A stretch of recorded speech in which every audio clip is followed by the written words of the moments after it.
Yoga Philosophy for Everyday Living, a podcast to bring the ancient wisdom of yoga to inform your everyday living on and off the mat. Hi, I am your host, Monica Phillips. So often we sabotage ourselves because of the chatter in our heads. This podcast will take you through the 8 limbs of yoga with leading yoga instructors and introduce you to executives who have brought yoga into their lives so they can thrive. Please listen, subscribe, and share it with a friend.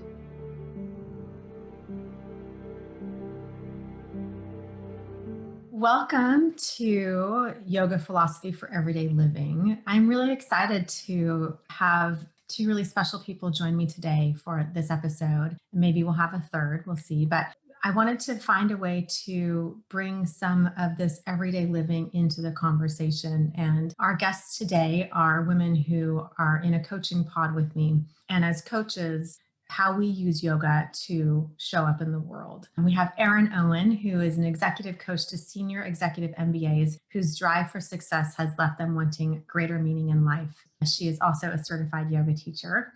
And Ronna Schneberger, who has been teaching Hatha Yoga and I-Rest Yoga Nidra since 2000. As a professional hiking guide in the Canadian Rockies, she explored how to take yoga and meditation outside while hiking and created what she calls eco-yoga. Ronna has gone on to become a coach and leadership facilitator and has brought these principles to her clients with great results. Welcome, ladies. So we talked about this a little bit, and I would love to have each of you share your path to yoga and how that shows up for you, how it influences your coaching.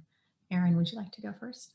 I found yoga through a friend who had it really as part of a party. Hey, let's have a teacher come and we'll do this thing. Later, I was having back pain, and this is old school. I found this VHS tape from Rodney Yee on back care yoga, and I would do it at home and I would get some relief. But it wasn't really until I started to do yoga on a weekly basis that I started to really see myself and use the yoga mat as a mirror for finding those truths that yoga makes so clear. And one after the other, I started to peel away the layers of the illusion of corporate life and how important it was to achieve a job title and a certain level of compensation. And eventually left my corporate career and became a coach and became a certified yoga teacher and certified Reiki master. And throughout this path have found ways to integrate East and West so that not only I can find my own purpose more realized in my life, but help my clients do the same. Finding yoga helped you make this massive life transition. Absolutely.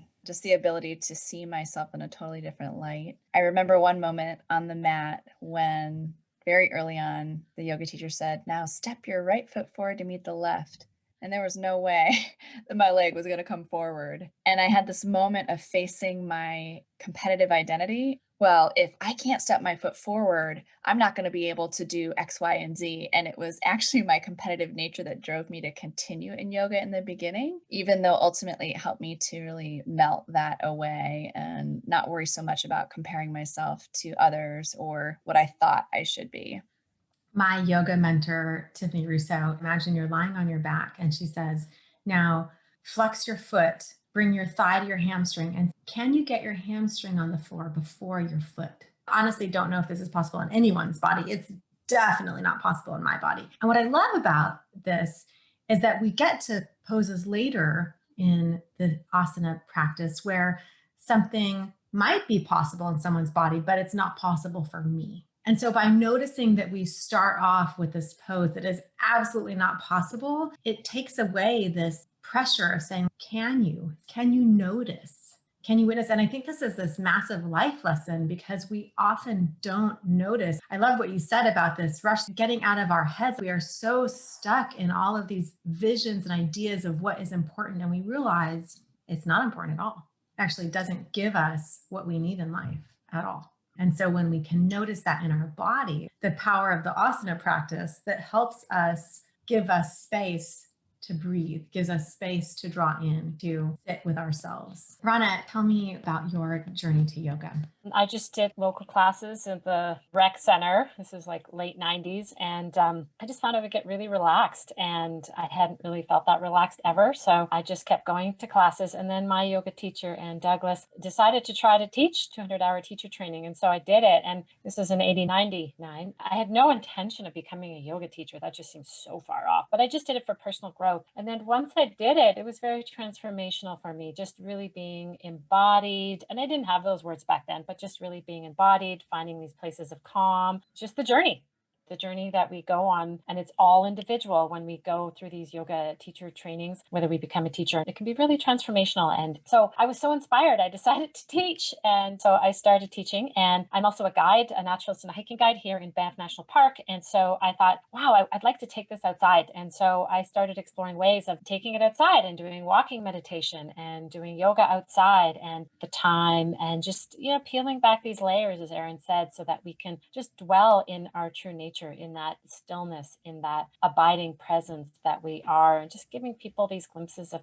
presence. So I did that. And then I had this opportunity to do walking meditation and outdoor stuff like this, melding this with leaders at the Banff Center with their leadership development courses. And so I did. I would take them for these walks and do walking meditation and reflections. And I can't tell you how many letters of profound experiences that leaders had sent me over the years doing these simple practices. And it's just like what both of you are saying, is when we can stop the chatter for a little while and just get present in our bodies, in the moment, there's this beautiful experience that happens of clarity, of calm, of deep reflection. We just know things, and we kind of let those lenses, those masks, those burdens that we all carry to some degree or another, we just let those go and we come back to the moment. And it's just really, it's a beautiful process to watch. I'm doing different kind of coaching, but that's still the basis of getting people outside. I find the mixture of doing this outside adds an extra layer of magic to the whole piece of helping people get settled and still in themselves. And I just kept doing it. I found when I did, I'm still working on my Iris Yoga Nidra teacher certification. Has been like 4 years now.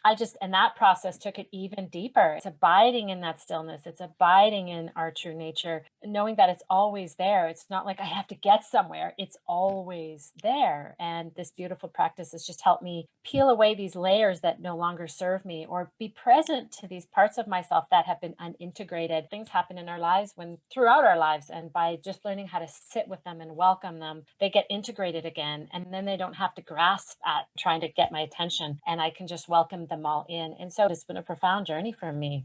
And it continues to unfold, which is even more beautiful. That's beautiful, Ronna. I was thinking of something really funny, which was in my Coactive Training Institute coaching program. During process coaching, one of the fellow students gave this metaphor about how process is sitting in your pee. And I think of it when we're babies, right? And babies wear diapers and they cry when they have pee. As adults, we get so used to this discomfort. This is also because we're all in this group together for positive intelligence, sitting in the uncomfortable, holding on to those negative emotions. At one point, do you want to get up and then move forward? And you do have to witness it first, though. You have to witness it. You have to recognize it.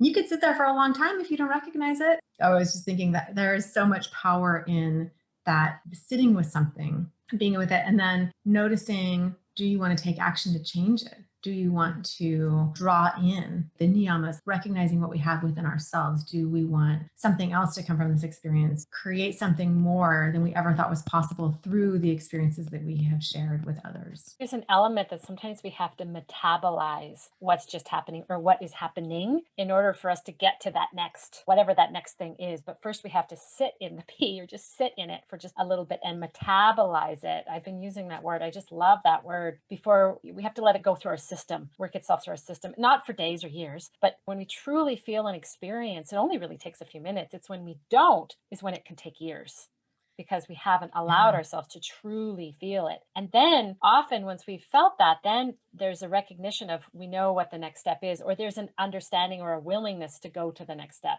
But first we need to metabolize it. And I think that's where this practice of just sitting with being present to what is so powerful. Simple as it is, it's not easy. I've shared this on a few podcasts now already, but I'll share it again really quickly, which is I'm going to be a huge fan of Ethan Crosby. He wrote this book, Chatter, and he references that we humans are able to think of as many negative thoughts in 90 seconds as what are spoken in a 1 hour, 6,000 word State of the Union address. And that is a whole lot of negative self-talk going on. In the work that I do, I love to learn about neuroscience and how this is all connected in our bodies, and the vagus nerve and the amygdala and what's happening, and that our brain and our gut actually develop together in utero and share neurons. And there are more neurons in our gut than our spinal cord. And when we think of that and we think of, well, what's supposed to be all powerful up here is actually happening here in our center, in our guts. And these gut instincts that we have, that is your body saying, hey, there's a brain up here. And then there are all these neurons down here talking, saying, you have irritable bowel syndrome. Maybe you need to pay attention to what's going on in your body. These triggers are so real. And we have so many autoimmune illnesses that start in our gut, that come from our gut, and they radiate out. And if we're not in touch with our body, we're going to miss those signals. I think that's such an important point and a great example, IBS, because all might have our genetic predisposition for illness. But I found that in my own health, the more I could practice being present with what was actually happening in the moment, the less likely I was to get ill. It was almost as though by the time it came to the point of an acute illness, I had been ignoring and resisting dealing with something that was right in front of me for years. So for me, that ability, there's that Yoga Sutra, Yoga Chitta-vritti Nirodha, to quiet the busy monkey mind in order to actually see clearly. And then by doing it, the gift is robust health in every dimension. Erin, was there a point where you were practicing and you thought, I have to get certified in this? Yeah, so I had been regularly going to classes at Wake Up Yoga. It was in the Fairmount neighborhood of Philadelphia with the teacher, Karina Benner. And I was initially drawn primarily to the philosophy, the history. And it was so in order to learn that, I need to also learn how to be a yoga teacher. Okay, I can do that. I think like Ronna, I didn't imagine that I would then go teach. One of the very profound things that my teacher, Karina, said in a class was, the only way to get around something is to move through it.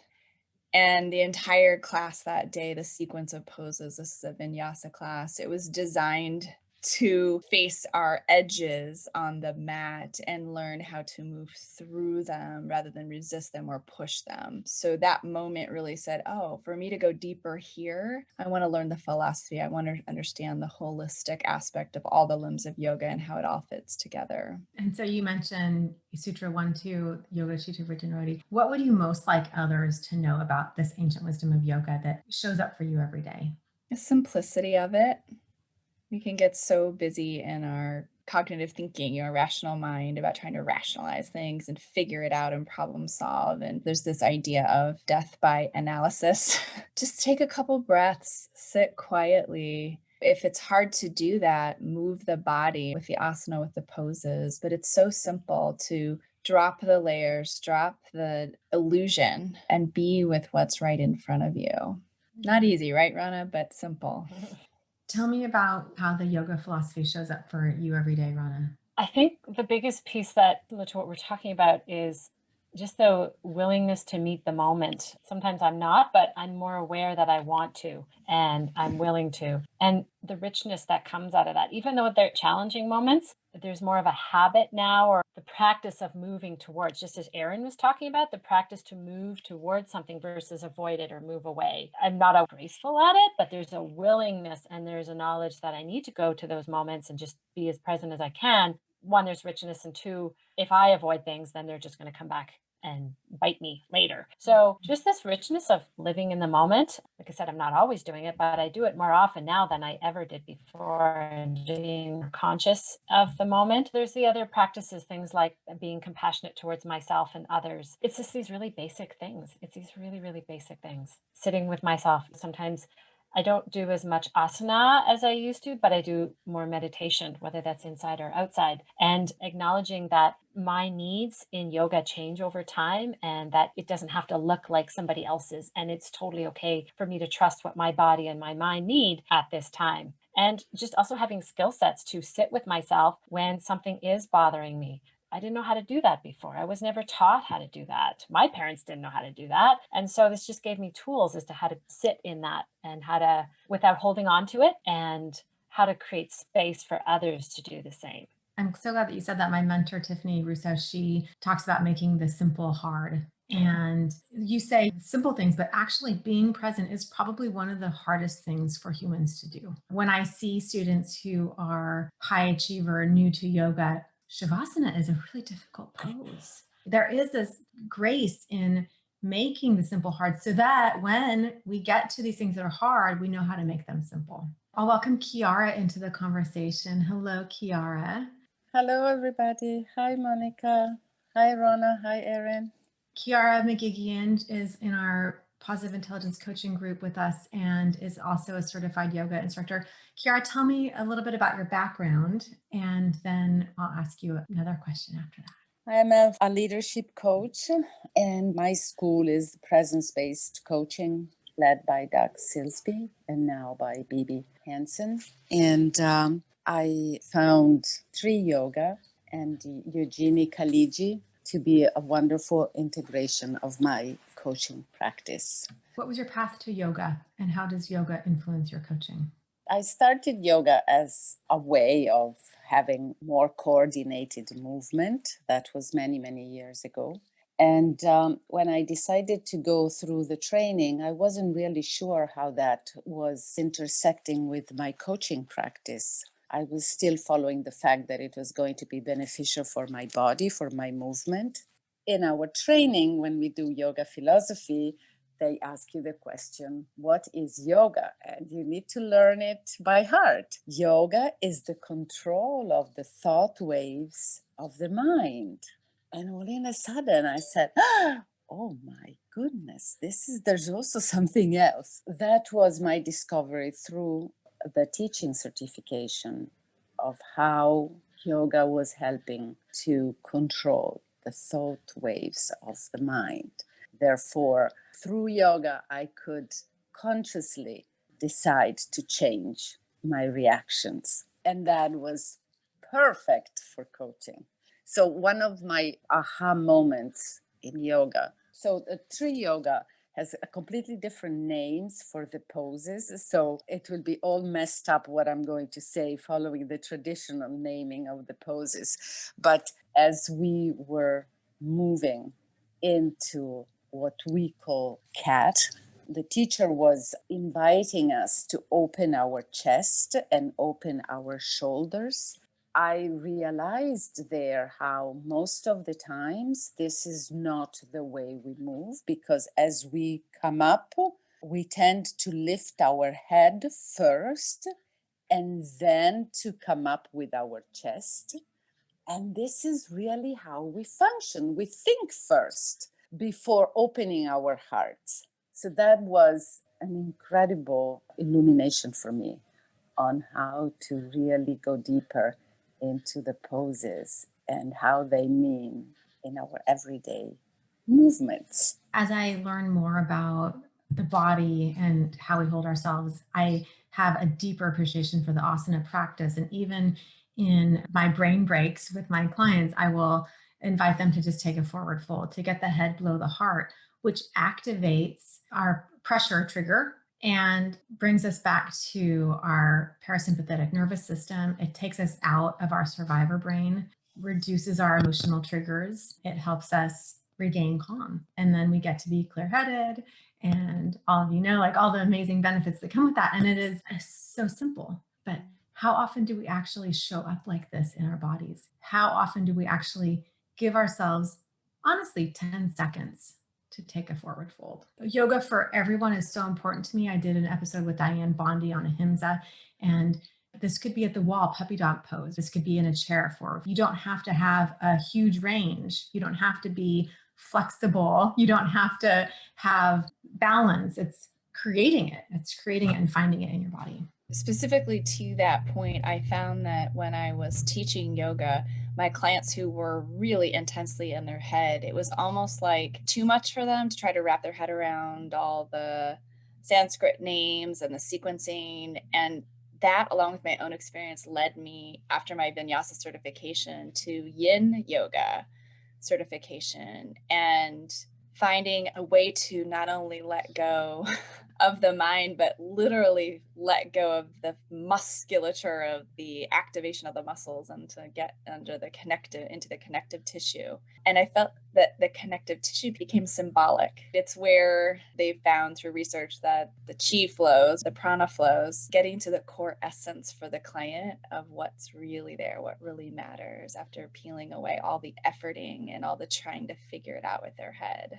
So for coaching, I was always looking for ways to get to that state of being for the client more quickly, because you might have a half an hour, 60 minutes in a coaching session, and the client's really wanting results. And over time, I was looking for shortcuts, if you will, right, to get there quickly. And I found that, to your point about folding over, like a simple pose, that I could have a client just plop down on their office floor, go into butterfly, and just fold forward, knees out to the side, feet together, and just go of everything, let their head fall down. And it would shift everything for them in less than 3 minutes. In the collective trauma healing training with Thomas Hübel, he mentions the body as a cup for all our emotions. And if we can explain this to our coaching clients, that our body holds the stressors, the tensions, the trauma of whatever sort, and we can help the body release this trauma just by paying attention. And it's so much easier than getting constantly re-stressed. I think it's a great offer that we... I'll mention this work, The Body Keeps the Score by Bessel van der Kolk. It's an incredible book, and he was a psychiatrist and saw the huge shift in the profession through the 70s, and now has brought in yoga to heal trauma and PTSD. If you Google him, you can find this great 5-minute YouTube video on how he uses yoga to heal from trauma. It is across every discipline. The more research I do, the more I find, the more I connect to my body, what's possible.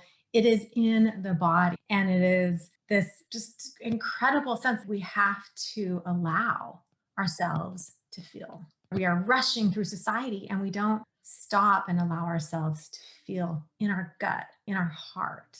I'd love to ask Ronna, can you give us an example in nature when you're actually guiding a client through the mountains, through the woods? What's an example of what you do and what you see the shift being in the client?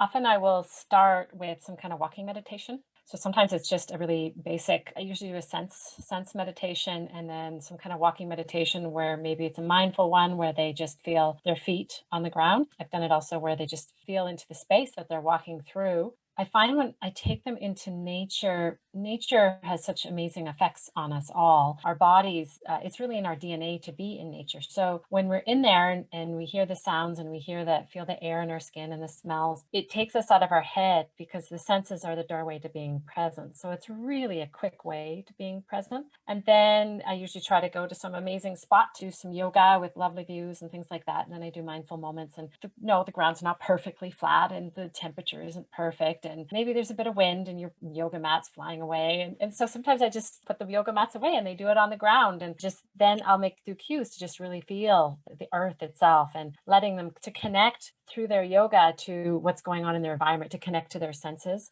and just really take in the place through that place of presence that we've been talking about. And I find when they do, it's such an incredible experience for people to take in the grandness, especially the place like Banff National Park and the Canadian Rockies, anywhere really, to take in that grandness and feel that bigger connection to life itself. It can be really profound for people. And then often I'll give them some kind of a sit spot. I've had military people come out and they said, Ronna, I don't do yoga. And I'm like, oh, that's fine. Why don't you go sit on the rock over there and have a sit spot for an hour? And they came back to me 6 months later saying that was one of the most profound moments in my life. And so just by tuning them into their senses, slowing them down, giving them time to be without all this stuff that we carry around us. Thankfully, cell phones don't work in most of the places I take people, which is why I take them there. They don't get distracted and they can just be with themselves, with the land, with these places. Just that in itself is so powerful. But really, just those little bits that help. You know how they talk about in yoga, how the asana and the pranayama, it all prepares the mind for meditation. These are all preparatory steps to being present so that they can receive the present moment even greater. So I see that in how I've tried to sequence things as we go to just let them settle into themselves. But nature is such a huge help. The picture behind you, Banff. Amazing. The picture behind me is Mount Assiniboine. So it's just south of Banff. It's actually the border of Banff National Park goes halfway through this mountain. This is the side of this mountain is Mount Assiniboine Provincial Park. But yes, this is just generally rugged, beautiful, stunning mountains, glaciers, lakes that are aqua blue, like behind you, Monica. So I usually try to go to these stunning locations where I take people. And, there's another thing about being in mountains like this is that there's nothing like a big mountain landscape to put your life in perspective. So in yoga, and I don't remember sutras or whatever, but Eckhart Tolle talks about this too. And when we see these beautiful faces, sometimes there's this gap in our being in the moment. And these mountains do that for people. I will actually plan it. So I'll do this walking meditation up to this beautiful location. So I'm not talking. I just let them come and discover it. And they stop, just stops them in their tracks, this view. And that's the gap. And when we can sit in that silence, that's this little touching into our true nature. It's staring at us. It's present in us. These are just all these little fun ways that I invite people into that experience of remembering. It's incredible. I went to New Zealand in 2006 and took a tour of Doubtful Sound. For those who haven't been, you take a bus to a boat, to a bus to a boat. They take you all the way into this fjord. No one lives out here. Other than the tourists that come in, it is untouched.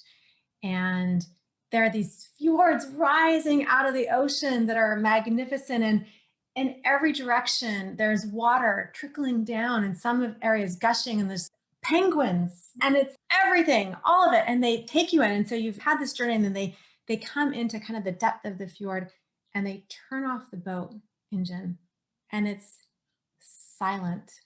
And in that moment, I just started to cry. I was so in awe of what nature had created here. In those moments, it's what allows us to let go of this chaos. It allows us to see clearly. I was talking with Diane Bondi about ahimsa and ultimately access. Not everyone has access to grocery stores with fresh produce. Not everyone has access to nature. Really important part of yoga for me is healing.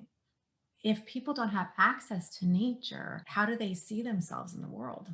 Differently, I would guess. I think about that for the students that my husband works with, because they are born and raised in really dense row house type situation in a fairly poor neighborhood in a big urban city. And sure, there are a few parks, but the playgrounds are concrete. There's a pool that's open during the summer that's free, but everything's concrete or steel or metal. Little trees here and there, along the sidewalk. But a lot of the backyards are concrete. Where do you access nature? Where do you see that part of you? To your point, it must be that so much is missing, and it's hard to access the place of healing and wholeness without green, without the energy of natural rock, without water that's flowing freely rather than through a steel pipe. Have any of you studied grounding? The theory that we actually need our feet to be in touch with the earth without shoes and socks and concrete. Ronna, you have? Just a little bit. I also work as a forest therapy guide. We do forest bathing for people, guided forest bathing. And so I'm inviting people to reconnect to nature in these various ways. And sometimes people will be inviting them to touch the earth or take their shoes off or whatever feels right for them in those moments. But I know for me, when I take my shoes off and I'm outside, I feel grounded so much faster. And this is why I think nature is so cool. I love meditation, but I know when I go outside and I get quiet, there's a bigger presence that I can tap into. I don't really have a lot of words for it, even though I probably should, but there's this presence of myself in the world. I'm part of something much greater than myself. What's going on here? When my shoes are off, or my hands are on the ground, it helps significantly, even for a few minutes. Like, it doesn't have to be hours. I love that you said you don't have a lot of words for it. And I'm thinking, isn't that the point? Related to this idea of grounding, I studied for a couple of years with a Taoist teacher, and he used to talk about the importance of living no higher than above the third floor of a building, because at that point you completely disconnect from the energy of the earth. And it made me think about like Manhattan or cities that have these massive buildings and people that live on the 80th floor, like they live on the 80th floor. I can't do that. And there's been so many years of my younger adult life that my husband and I loved being in the city and the energy and going out and walking to everything we wanted. But something started to shift so many years ago when we realized that whenever we did go off to vacation in more rural, natural areas, that we came back to the city, we are disconnected and we want more of that connection to nature. And this past year has been such a gift because we've spent extensive time in the mountains in Colorado and on the beach in Costa Rica. And I feel that deep, recharged connection to nature and the earth and the energy in a way that I might get a dose of at the end of a yoga practice because of the oxygenation that happened through all the breaths and movement. Yeah, and I love how you describe the city being disconnected and nature being connected. I was thinking when Ronna was speaking, everyone should have the opportunity, especially those of us who have these really technologically connected work lives. Everyone should have the opportunity to disconnect from that. And when I lived in Washington, D.C., we'd go to this place, Seneca Rocks in West Virginia, and it's a NASA satellite research center. So they block all cell phone signals. And it was the gift of going was that we would be completely disconnected. But I actually love reframing it into going out is actually that connection. And what's disconnected is the hyperachiever, big city modality of constantly on. And what you're disconnected from is your body. Chiara, I know that you've done a lot of work with yoga and coaching and trauma and all of that. When you're working with somebody who's experienced what I call capital T trauma, really significant, violent, disruptive events in their life, how is it that you use yoga or begin to introduce to them what's possible for their path of healing? It's the simple things that we all know is breathing. You start from the simplest thing ever. There isn't anything that is stronger than connecting with love. That is the capacity that people with trauma has completely shut off from. That was my link. That was my aha moment, as I was saying earlier, when you have the ability of experiencing yourself, then you can connect and sort of inspire others to do the same. The connection comes from the heart. And at that point, anything is possible, even the situations that seem desperately difficult. I used to laugh because my friends were asking me what was the kind of yoga that I was doing, since it wasn't among the most renowned yoga schools. And I was saying the yoga I do is not acrobatic yoga. So it's not doing those poses that are impossible even to dream of doing, but it's really spending a lot of time on how to slowly coordinate your breath and your movements, and really repeating until it becomes a second nature, so that when you're triggered outside the mat, you can go back to that pattern of rhythmic breathing, and that is what helps you. So in a situation of trauma, Erin, that's the only thing you need. And then the processing comes as you continue to be embodied. And Monica, as you were saying, Bessel van der Kolk, that's a difficult name to pronounce. The body keeps the score. That's why he uses yoga to address trauma. I love how each of us brings a different aspect of yoga into our work, and how similar in this vision of where it starts, getting out of our heads, how we bring that to coaching, really the power of embodiment in all these different ways. I just would like to share this. I was in a group of positive intelligence coaches, actually, that were coaching Christians.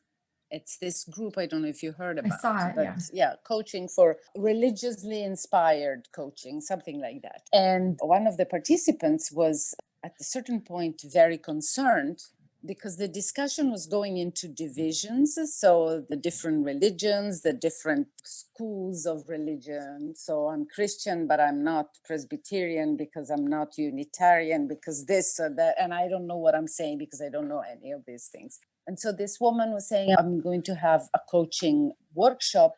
And I'm very concerned because there's going to be people that may not be religious. They might be, and it's just so easy. Where is the problem? Everybody has a heart. It doesn't matter. If you don't think about what divides us, but you think what unites us, we all have a heart. For me, that's our portal to our healing. I read about this in the War for Kindness, and it's so profound. It's something I'm going to use in all my coaching, and especially in terms of what's possible. But the author talks about how in 1912, Wegener, this German explorer, noticed, he was checking the depth of the ice shelves in Greenland, and he noticed the ripple currents and the ocean floor. The west coast of Africa looked an awful lot like the east coast of South America and how they fit together. And he proposed this idea of Pangea, which we didn't accept until 1967. This idea is only a little more than 50 years old, which is so interesting because I grew up taking this as fact. And it's this, what I love about this is that the North American continent has shifted almost 4 feet in my lifetime. Do I feel it? Do I see it? I believe it happens. I've read the science. Okay, so it happens, right? But how much do we reject because we can't see it, because we can't feel it? And ultimately, that is faith. And this doesn't have to be faith in a higher being. This is faith in how we show up in the world, how we see other people, how we say there might be something happening here that I am not aware of. I love this idea of the tectonic plates being something that I absolutely understand, that science has accepted as a relatively new realization. If we were overlooking that people actually disputed this might be true. This is really interesting to explore. When we see great entrepreneurs, because I live in Silicon Valley, they are going with things they can't see and can't feel. And that's what makes them so successful, because they have this faith in what they want to experience. They have a vision for what's possible. So I invite that into what we're doing here, is that we have this power to give everyone this faith within themselves. Maybe ultimately we can't see ourselves being and doing this great work. So we have to have the faith to follow, to take the action, to follow up and allowing it to happen.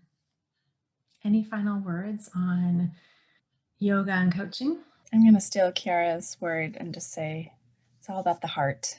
Anjali Mudra, connecting into our heart center. Thank you all for joining me to share your beautiful insights on yoga and coaching and your journeys. And I heard a little bit of it before, but I always learn something new about each of you in these conversations. And it was really wonderful to have you share your stories here. Thank you. Thank you for joining me for Yoga Philosophy for Everyday Living. Please learn more about our guests in the show notes and check out their awesome yoga classes. Subscribe, like, and share this podcast with a friend. And please send me your feedback. I would love to hear from you. You can learn more at sparkpluglabs.co.